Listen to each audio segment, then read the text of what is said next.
মুভির শুরুতেই দেখা যায় দুইজন মানুষ একটি পাহাড়ের গুহার সামনে দাঁড়িয়ে আছে, আর তখনই সেই গুহার ভেতর থেকে একটি বিশাল সাপ বেরিয়ে আসে। সেই সাপটি প্রায় 1000 বছর পুরনো একটি সাপ ছিল। জিয়ান আর চাষি নামের দুইজন সাথী করে অনেকগুলো বোমা নিয়ে এসেছিল। তারা এই বোমাগুলো নিয়ে এসেছিল বিশাল সাপটিকে মারার জন্য।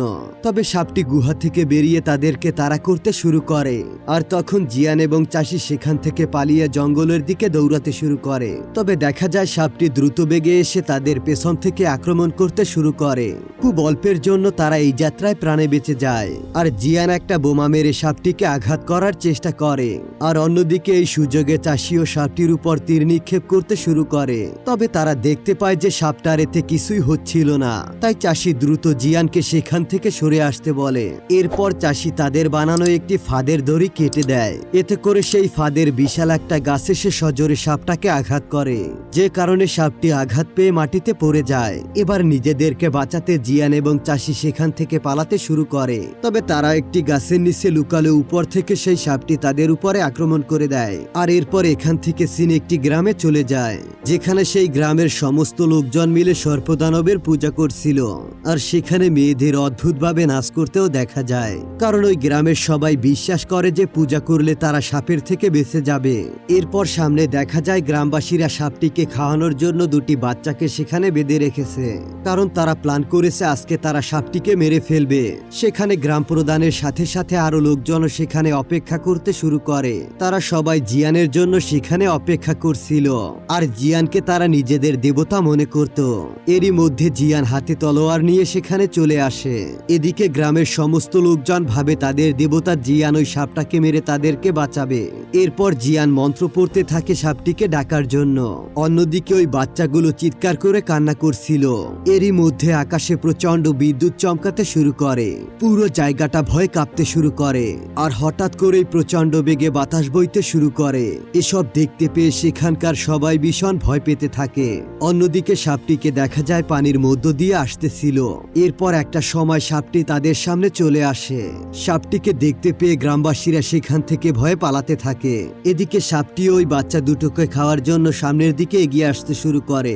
তবে বাচ্চা দুটিকে খেয়ে ফেলার আগেই তারা বাচ্চা দুটিকে সেখান থেকে সরিয়ে ফেলে।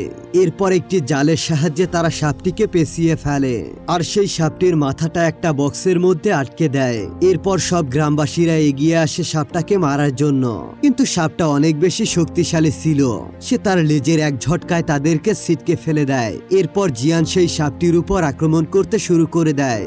সে সাপটির মাথায় তার তলোয়ার ঢুকিয়ে দেয়, তবে সাপটি সেই বক্সটিকে ভেঙে বাইরে চলে আসে। এরপর জিয়ান তার মুখের মাধ্যমে আগুন ছুড়ে সেই সাপটির উপর আক্রমণ করে দেয়। এতে করে সাপটি আবারও মাটিতে পড়ে যায়। এসব দেখতে পেয়ে সেই গ্রামের সবাই জিয়ানের প্রশংসা করতে শুরু করে। এরই মধ্যে জিয়ানকে একজন এসে জানায় সেই বাচ্চা দুটির মধ্যে একটি বাচ্চা হারিয়ে গিয়েছে। তখন জিয়ান সেই বাচ্চাটিকে নিয়ে তার মায়ের কাছে যায়। বাচ্চাটিকে ফিরে পেয়ে বাচ্চাটির মা কান্না করে দেয়। এরপর জিয়ান আর তার বন্ধু সেখানে হাঁটতে থাকে, কিন্তু বাচ্চার মা জিয়ানকে থামিয়ে বলে, কোথায় যাচ্ছেন আপনারা? আমার আরেকটা মেয়ে কোথায়? তখন জিয়ান তাকে শান্ত করে বলে, চিন্তা করবেন না, আমি তাকে খুঁজে ঠিকই বের করে ফেলবো।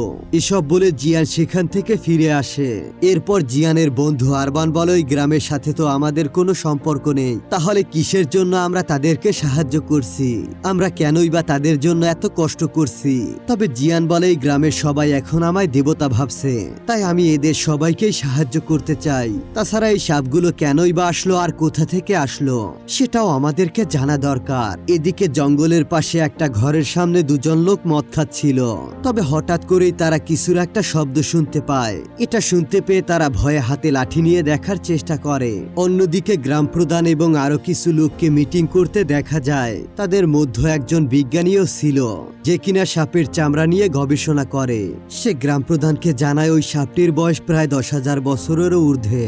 এটা শুনে গ্রাম প্রধান বলে, তাহলে তো ওই সাপের চামড়া শহরে নিয়ে গিয়ে ভালো দামে বিক্রি করা যায়, আর ওই টাকা দিয়েই গ্রামের জন্য বোমা কিনে আনা যাবে। আর এখান থেকেই বোঝা যায় যে গ্রাম প্রধান আসলে অবৈধভাবে মাইনিং করত, যেটা মূলত এই গ্রামের কেউ জানতো না। এরই মধ্যে সেখানে একজন লোক দৌড়ে চলে আসে আর জানায় গ্রামের মধ্যে একজন মরে পড়ে আছে। এই কথা শুনে গ্রাম প্রধান এবং বাকিরা সেখানে চলে যায়। এরপরে জঙ্গলের কিছু দূর গিয়ে সেখানে তারা অনেকগুলো লাশ পড়ে থাকতে দেখতে পায়। এতগুলো লোকের লাশ দেখতে পেয়ে গ্রাম গ্রামবাসীরা হতভম্ব হয়ে যায়। এসব দেখতে পেয়ে সবাই বলতে থাকে কে এমনটা করতে পারে। তবে সেই গ্রাম প্রধান সবকিছুই বুঝে যায়। এই লোকগুলো হলো তারই লোক, যাদেরকে কিনা সে সোনা খুঁজতে ওই গুহার মধ্যে পাঠিয়েছিল। আর সেই গুহার মধ্যে ওই সাপগুলো বসবাস করত। তাই যখন ওই গুহার মধ্যে গিয়ে লোকগুলো ফুটো করতে থাকে, তখনই পাথর ভেঙে সেখানে আরো কয়েকটি গুহা বেরিয়ে আসে। আর এখান থেকেই বোঝা যায় এসবের পেছনে মূলত গ্রাম প্রধানই ছিল। এরপর যখন তারা সেই গুহার মধ্যে প্রবেশ করে, তখন তারা সেখানে কয়েক হাজার সাপের ডিম দেখতে পায়। আর সেটা দেখতে পেয়ে সব ডিমগুলো নষ্ট করার জন্য তারা লাঠি দিয়ে আঘাত করতে শুরু করে। আর এখানে থাকা সাপের সব বাচ্চাগুলো তারা মেরে ফেলছিল। ঠিক তখনই মা সাপটি সবকিছু টের পেয়ে এখানে আসতে শুরু করে। আর সাপটিকে দেখতে পেয়ে তারা সেখান থেকে পালাতে শুরু করে। তবে পালিয়ে যাওয়ার সময় সাপটি অনেক লোককেই মেরে ফেলে। আর এই সবকিছুই সেই গ্রাম প্রধান এতক্ষণ ভাবছিল। এরপর গ্রাম প্রধান সবাইকে জানায় এগুলো সেই সব লোকজন যাদেরকে সেদিন সেই সাপটি গিলে ফেলেছিল। এটা শুনতে পেয়ে গ্রামবাসীরা বলতে শুরু করে সাপগুলো তো সেদিন মরে গিয়েছিল, তাহলে আবার কোথা থেকে সাপগুলো চলে এলো। এরই মধ্যে গ্রামের সবাই চিৎকার চেঁচামেচির শব্দ শুনতে পায় এবং তারা সবাই সেদিকে দৌড়ে যেতে শুরু করে। সেখানে গিয়ে তারা দেখতে পায় এখানে বিজ্ঞানীর লাশ পড়ে আছে। এটা দেখতে পেয়ে একজন বলে ওঠে তাড়াতাড়ি গিয়ে আমাদের দেবতাকে নিয়ে আসো। তার মানে সে জিয়ানের কথাই বলছিল। এরপর জিয়ানকে গিয়ে একজন ডেকে নিয়ে আসে। জিয়ান এখানে এসে দেখতে পায় ওই বিজ্ঞানীকে সাপটি মেরে ফেলেছে। এই ঘটনায় জিয়ান বেশ অবাক হয়ে যায়, কিন্তু সে কাউকে কিছু না বলে একটি কুয়োর সামনে চলে আসে। আর সে বুঝতে পারে এই সাপটি এখান থেকেই গ্রামে ঢুকেছিল। তাই জিয়ান শুরুতেই জিজ্ঞাসা করে যে এই কুয়োর সাথে নদীর কোনো সংযোগ আছে কিনা। তবে লোকেরা জানায় থাকলে সেটা থাকতেও পারে, তবে তারা কেউ শিওর হয়ে বলতে পারছে না। তখন জিয়ান তাদেরকে বলে এই কুয়োর আশেপাশে যেন কেউ না আসে, আর তোমরা এখানে কিছু লোককে পাহারায় বসিয়ে দাও। এরপর সিন কাট হলে আমরা একটি রাজমহলকে দেখতে পাই। সেখানে ওই রাজ্যের রাজাকে দেখা যায়। আর এখানে জানা যায় যে জিয়ান এই রাজারই ছেলে, মানে জিয়ান এখানকার যুবরাজ। এখানে জিয়ানের বাবার সঙ্গে জিয়ানের হবু বউকেও দেখা যায়। আর এই মেয়েটার নাম ছিল মিন। মিনের সাথে জিয়ানের বিয়ে ঠিক হয়েছিল, কিন্তু জিয়ান এসব রেখে গ্রামে পড়ে আছে। এরই মধ্যে রাজার কাছে একজন জেনারেল এসে জানায় জিয়ানকে একটি গ্রামে গুপ্তচরেরা দেখেছে। এটা শুনে মিন জানায় সে ওই গ্রামে যাবে আর জিয়ানকে সেখান থেকে ফিরিয়ে নিয়ে আসবে। তবে রাজা সেই জেনারেলকে অর্ডার করে তারা যেন তার ছেলেকে তাড়াতাড়ি মহলে ফিরিয়ে নিয়ে আসে। অন্যদিকে জিয়ানকে দেখা যায় সে তার বন্ধুকে নিয়ে এসেছে ওই জঙ্গলে সাপটিকে খোঁজার জন্য। আর সেই জঙ্গলে তারা ওই হারিয়ে যাওয়া বাচ্চাটির একটি জুতো দেখতে পায়। এরই মধ্যে তারা আরো একটি আওয়াজ শুনতে পায়। এটা শুনে তারা সতর্ক হয়ে খোঁজার চেষ্টা করে। তবে এরই মধ্যে তাদের সামনে একটি বাঘ চলে আসে। এটা দেখতে পেয়ে তারা দুজন সেখান থেকে পালাতে শুরু করে। তবে জিয়ানের বন্ধু সেখানেই পড়ে যায়। এতে করে সেই বাঘটি তার কাছে এগিয়ে আসতে শুরু করে। এটা দেখতে পেয়ে জিয়ান বাঘটির উপর গুলি করতে শুরু করে। সে অনবরত গুলি করলে বাঘটির কিছুই হয় না, উল্টো সেই বাঘটি জিয়ানকে তাড়া করতে থাকে। এরপর এমন করে বাঘটি তাদের দুজনের সামনে চলে আসে আর তাদেরকে প্রায় মেরেই ফেলবে। ঠিক তখনই সেখানে চাষি চলে আসে। সে তীর মেরে বাঘটিকে থামিয়ে দেয়। এবার রেগে গিয়ে বাঘটি তাদের তিনজনকেই ধাওয়া করতে শুরু করে। এবার তারা ওই বাঘটির হাত থেকে বাঁচতে সেই সাপের গুহায় ঢুকে পড়ে, কিন্তু তাও বাঘটি তাদের গুহায় ঢোকার চেষ্টা চালিয়ে যায়। কিন্তু ঠিক তখনই ওখানে সাপটি এসে সেই বাঘটিকে গিলে ফেলে। আর সাপটিকে দেখার পর তারা তিনজনই ভীষণ ভয় পেয়ে যায়। তবে সাপটি বাঘটিকে খাওয়ার পর সেখান থেকে চলে যায়।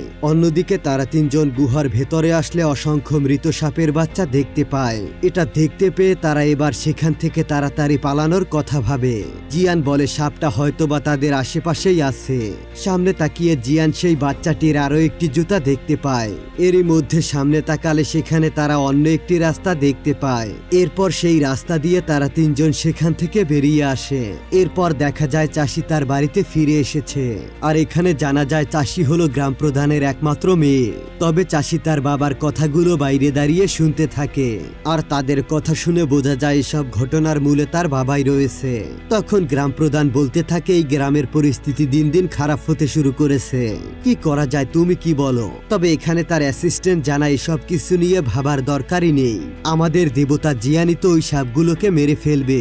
আর দেবতা জিয়ান যদি ওই সাপগুলোকে ধরতে না পারে তাহলে তো গ্রামের সবাই সবাই তাকেই দোষারোপ করবে আর তাকে সবাই নকল দেবতা মনে করবে। এই সব জানতে পেরে চাষি অবাক হয়ে যায়। সে এবার ভাবতে থাকে তার বাবা কি করে এত খারাপ মানুষ হতে পারে। আসলে তার বাবা যদি ওই গুহায় সোনা খুঁজতে না যেত তাহলে আজকে এই দশা হতোই না। এরপর ওই সহকারী গ্রাম প্রধানকে কিছু সোনা দেয়। নিজের বাবার এসব কর্মকাণ্ডে চাষি অনেকটাই কষ্ট পায়। এরপর চাষি জিয়ানের সঙ্গে গিয়ে কথা বলে। এরই মধ্যে সেখানে জিয়ানের হবু বউ সেনাদের নিয়ে চলে আসে। সে গার্ডদের অর্ডার করে জিয়ানের দরজা খুলে ফেলে আর রেগে গিয়ে বলে দাঁড়িয়ে না থেকে তাড়াতাড়ি করো। এরই মধ্যে শব্দ শুনতে পেয়ে জিয়ানও দরজা খুলে বাইরে বেরিয়ে আসে। এরপর মিন এসে জিয়ানকে জিজ্ঞাসা করে, আমার সাথে তোমার বিয়ে হবে আর তুমি অন্য একটা মেয়েকে সাথে করে নিয়ে ঘুরে বেড়াচ্ছ। এটা শুনে চাষি বলে, আপনি ভুল ভাবছেন ম্যাডাম, আমাদের দুজনের মধ্যে তেমন কিছুই নেই। তবে এটা শুনেও মিন মোটেও থামে না। সে তাদের দুজনকে নিয়ে উল্টাপাল্টা বলতেই থাকে। অন্যদিকে দেখা যায় গ্রামের একজন লোক মদ খেয়ে রাস্তা দিয়ে বাড়ি ফিরছিল। এরই মধ্যে হঠাৎ কিছু একটা তার উপরে হামলা করে আর এসব জানতে পেয়ে গ্রাম প্রধান এবং বাকিরা জিয়ানের কাছে চলে আসে।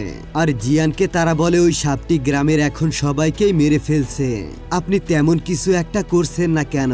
তখন গ্রামের একজন লোক বলে ওঠে, আমাদের গ্রামে কোনোদিন সাপ ছিল না, কিন্তু জিয়ান আসার পর থেকেই সাপের উপদ্রব শুরু হয়ে গিয়েছে।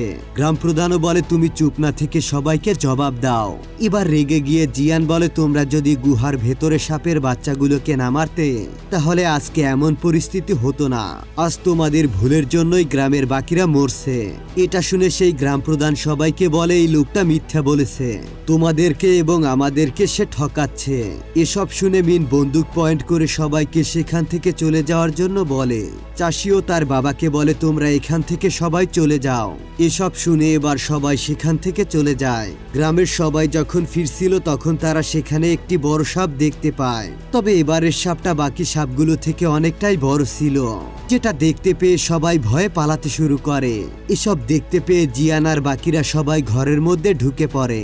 এরপর ঘরের মধ্যে এসে চাষি সেই ঘরের চারপাশে হলুদের গুঁড়া ছিটিয়ে দেয়, যাতে করে সাপ ঘরের মধ্যে ঢুকতে না পারে। এরই মধ্যে সাপটি সেই ঘরের ছাদের উপর হামলা করে দেয় আর এবার সেই ছাদ ভেঙে ঘরের ভিতরে ঢোকার চেষ্টা করে। এটা দেখতে পেয়ে সবাই এবার ঘর থেকে পালিয়ে বাইরে চলে আসে। সবাই যে যার মতো নিজেকে বাঁচাতে পালাতে থাকে। আর এই সাপটি গ্রামের অধিকাংশ মানুষকেই মারাত্মকভাবে আহত করে যাচ্ছিল। অনেক গ্রামবাসী সাপটার হাতে সেখানেই মারা যায়। সাপটা পুরো গ্রামকেই লন্ডভন্ড করে ফেলছিল। এরই মধ্যে সাপটি এসে একজন লোককে নিজের মুখের মধ্যে পুরে নেয়। ওই লোকটার ভাই চাইলেও তাকে বাঁচাতে পারছিল না। অন্যদিকে জিয়ান এবং তার বন্ধু সাপটির হাত থেকে একজন গর্ভবতী মহিলাকে বাঁচিয়ে নেয়। এদিকে চাষিও সাপটির উপরে অনবরত তীর নিক্ষেপ করেই যাচ্ছে, কিন্তু তাতে তেমন একটা ফায়দা হচ্ছিল না। এটা দেখতে পেয়ে সবাই গ্রাম ছেড়ে পালিয়ে জঙ্গলের দিকে চলে আসে। এরপর গ্রাম প্রধানও বলতে শুরু করে যে এই সবকিছু জিয়ানের কারণেই হচ্ছে। জিয়ানই ওই সাপগুলোকে তাদের গ্রামে নিয়ে এসেছে। এইসব শুনে গ্রামের সবাই জিয়ানকে মারার জন্য তেড়ে আসে। এবার জিয়ানও বেশ ক্ষেপে যায়। সে এবার নিজের বন্দুক বের করে তাদের সবাইকে বলে, তোমাদের ধারণা আছে যে আমি কে? আমি হলাম এই রাজ্যের যুবরাজ। এটা জানার পর তোমাদের এসব বলার সাহস থাকতো না। এরপর জিয়ান সেই গ্রাম প্রধানের মাথায় বন্দুক পয়েন্ট করে নেয় আর বলে, আপনার মতো দ্বিতীয় খারাপ ব্যক্তি আমি আমার জীবনে কখনো দেখিনি। আপনি মিথ্যে বলে আমাকে এখানে ডেকে এনেছিলেন। যাই হোক, এরপর ফ্ল্যাশব্যাকে পিছনের একটা সিন দেখা যায়। ঠিক সেই সময় গ্রাম প্রধান এসে তাকে কেঁদে কেঁদে বলতে থাকে, আপনি আমাদের দেবতা, আমাদের গ্রামে সর্পদানব আক্রমণ করেছে, আপনি দয়া করে আমাদের সবাইকেই বাঁচিয়ে নিন। তবে এরই মধ্যে সেখানে জিয়ানকে খুঁজতে মিন চলে আসে আর মিনের হাত থেকে বাঁচতে জিয়ানও তার কথায় রাজি হয়ে গিয়েছিল। জিয়ান কোনো দেবতাই ছিল না, গ্রাম প্রধানই তাকে ভুলিয়ে এখানে নিয়ে এসেছিল। এরপর সিন আবারও বর্তমানে চলে আসে আর জিয়ান বলে, সত্যিটা এবার পুরো গ্রামবাসীকে বলে দাও, কেন সব বাচ্চাদেরকে তুমি বলি দিয়েছিলে আর কেনই বা ওই গুহার মধ্যে গর্ত খোঁড়া হচ্ছিল। এসব কথা এবার গ্রামবাসী শুনতে পেয়ে বেশ অবাক হয়ে যায়। তবে এরই মধ্যে ব্যাপারটা ধামাচাপা দিতে চাষির বাবা বলে, এসব বলার জন্য এটা উপযুক্ত সময় নয়, আমাদেরকে আগে কোথাও গিয়ে আশ্রয় নিতে হবে। তখন গ্রামের লোকেরা বলে আমাদের ঘরবাড়ি সব ভেঙে গিয়েছে, এখন আমরা কোথায় থাকব। এবার জিয়ান বলে আমরা সেই গুহার মধ্যে গিয়ে থাকব। আর সেই কথা মতো তারা সেই গুহার উদ্দেশ্যে বেরিয়ে পড়ে। তবে সবাই চলে গেলেও গ্রাম প্রধান সবার পেছনেই থেকে যায়। এরই মধ্যে সেখানে আবারও সেই সাপটি চলে আসে।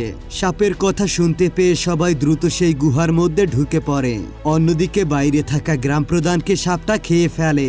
এরপর সাপটা লোকগুলোর সাথে সাথে সেই গুহার মধ্যেও ঢুকে যায় আর এক এক করে লোকদেরকে মারতে শুরু করে। আর অন্যদিকে বাকিরা সবাই এমন একটা জায়গায় ঢুকে পড়ে যেখানের ফুটোটা অনেক ছোট ছিল, আর সেজন্য সাপটা সেখান থেকে ঢুকতে পারছিল না। এটা দেখতে পেয়ে সেই সৈন্যরা সাপটির উপর অনবরত গুলি চালাতে শুরু করে। এক পর্যায়ে তাদের গুলিও ফুরিয়ে যায় আর তখনই সাপটি তাদেরকে মেরে ফেলে।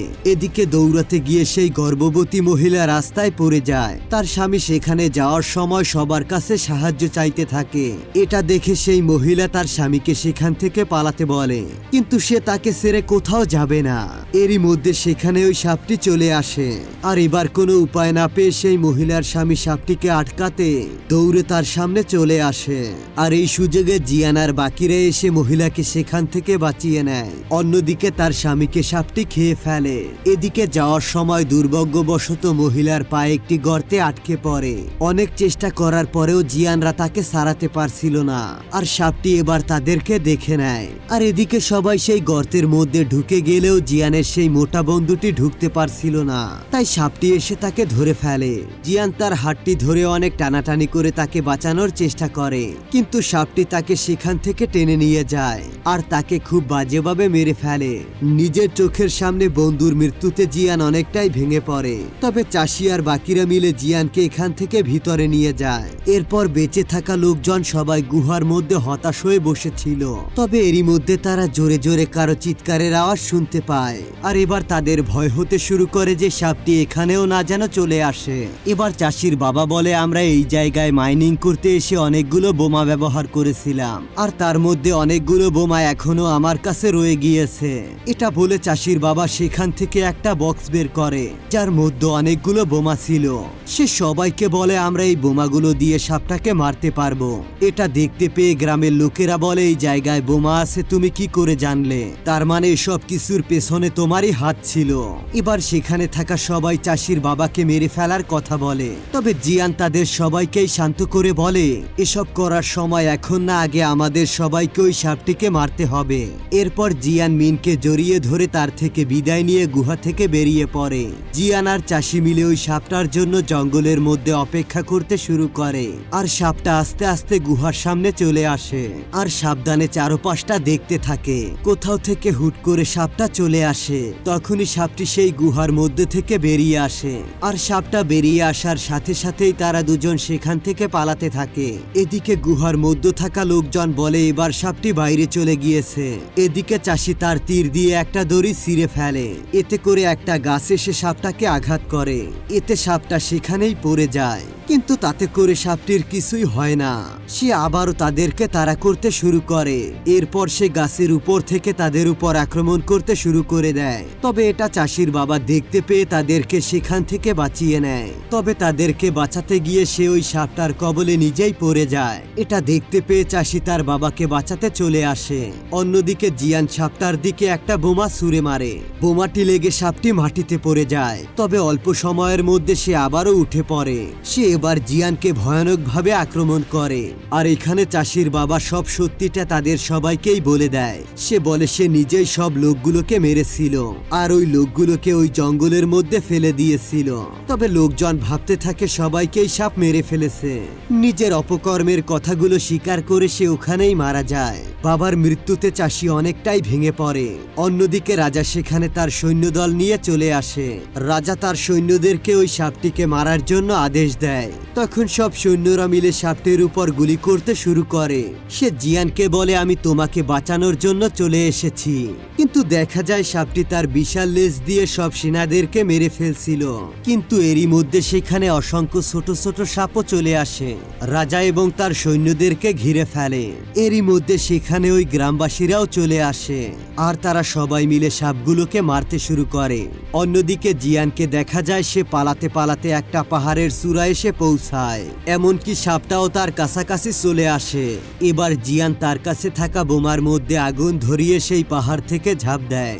সাপটাও জিয়ানকে মারার জন্য ঝাঁপ দেয়। এতে করে সেই বোমার জন্য বিশাল একটা বিস্ফোরণ হয়, আর সাপটিও ছিন্ন ভিন্ন হয়ে মারা যায়। আর ওই সাপটির মাথা নিচে সবার সামনে পড়ে, আর এখানে ওই সাপের পুরো পরিবারটাই শেষ হয়ে যায়। যদিও সাপগুলো একেবারেই নিষ্পাপ ছিল, কিন্তু মানুষের অপকর্মের ফলে তার পুরো পরিবারটাই শেষ হয়ে যায়। আর সাপটি মারা গেছে দেখতে পেয়ে বাকি সাপগুলো সেখানে চলে আসে। এদিকে এবার সবাই জিয়ানকে খুঁজতে শুরু করে। তবে কিছুক্ষণ পর জিয়ান সবার সামনে চলে আসে। জিয়ানকে দেখতে পেয়ে তারা সবাই খুব খুশি হয়ে যায়। রাজাও নিজের ছেলেকে খুঁজে পেয়ে বেশ আবেগপ্রবণ হয়ে যায়। এরই মধ্যে সেখানে সেই হারিয়ে যাওয়া বাচ্চাটিও চলে আসে, আর তার পেছনে বড় একটা সাপ ছিল। তবে বাচ্চাটি সবাইকে বলে এই সাপটিকে মেরে ফেলো না, এই সাপটি আমাকে এতদিন বাঁচিয়েছে। এটা শুনে তারা সবাই অস্ত্র নামিয়ে ফেলে, আর সাপটি ওই বাচ্চাটিকে তাদেরকে দিয়ে সেখান থেকে চলে যায়। নিজের বাচ্চাকে আবারও ফিরে পেয়ে তার মা খুশিতে কান্না করে দেয়। আর এখানে এই মুভিটা শেষ হয়ে যায়। বন্ধুরা, সবই তো ঠিক আছে, কিন্তু আমি একটা জিনিস বুঝলাম না। জিয়ান তো বোমা নিয়ে পাহাড় থেকে লাফ দিয়েছিল, কিন্তু সে কিভাবে বেঁচে ফিরল এই বিষয়টির ব্যাখ্যা আমি নিজেও বুঝতে পারিনি। আপনারা যদি কেউ বুঝতে পারেন তাহলে কমেন্ট করে জানাতে পারেন। আর পরিশেষে আপনাদের সবাইকেই ধন্যবাদ, কারণ আপনি পুরো মুভিটা দেখেছেন। দেখা হবে পরবর্তী ভিডিওতে।